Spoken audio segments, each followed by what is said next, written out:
குலதெய்வ பாதிப்பு வர்றதுக்கு காரணம்னு பார்த்தீங்கன்னா, குலதெய்வத்துக்கு எல்லாரும் காசு செழிப்புன்னு என்ன பண்ணுவாங்க, ஒரு சிம்பிளாக நான் கிண்டலாக கூட சொல்லுவேன், விபூதி சண்டை அப்படின்னு. விபூதி யாருக்கு ஃபஸ்ட்டு கொடுக்குறது, முதல் மரியாதை யார் கொடுக்குறதுங்கிறதுல சண்டை வரும். உடனே ஏத்தால ஒரு கோயிலை கட்டிட்டு அவர் அங்கே ஆரம்பிப்பார்.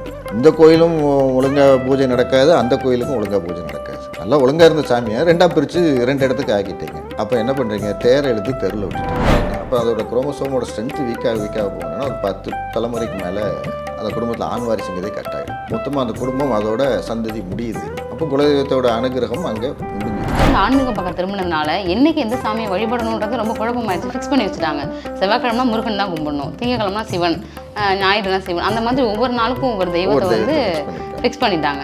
இது வந்து எல்லாருக்கும் ஒரு குழப்பமாயிடுது. அப்போ இந்த நாளில் கும்பிட்டா தான் அந்த அருள் கிடைக்குமா நமக்கு, அப்போ பிற நாட்களில் கும்பிட்டா அந்த அருள் கிடைக்காதா நமக்கு, அப்போ நம்ம வேண்டுதல் வைக்கிறோம் அதெல்லாம் நடக்காதா அப்படிங்கிற மாதிரி ஒரு பயத்தை ஏற்படுத்துது. அந்தந்த தெய்வங்களுக்கு ஒரு பலமான நாள்னு இருக்குல்ல. குலதெய்வ கோயில் போகிறதுக்கே நிறைய பேருக்கு நிறைய தடங்கள் இருக்குது சார். எத்தனை முறை வந்து போகணும்னு முயற்சி பண்ணாலும் தெரியாமல் இருப்பாங்க. திடீர்னு தெரிஞ்சுட்டு ஓகே இதுக்கப்புறம் சரியாக வழிபடணும் அப்படின்னு வந்துட்டு போகணும்னு நினைப்பாங்க. ஆனால் நிறைய தடைகள் வந்துகிட்டே இருக்குது, போகவே முடியல. அப்போ என்ன பண்ணுறது? இந்த தடையை உடைச்சிட்டு நான் போகணும், வழி விடுங்க.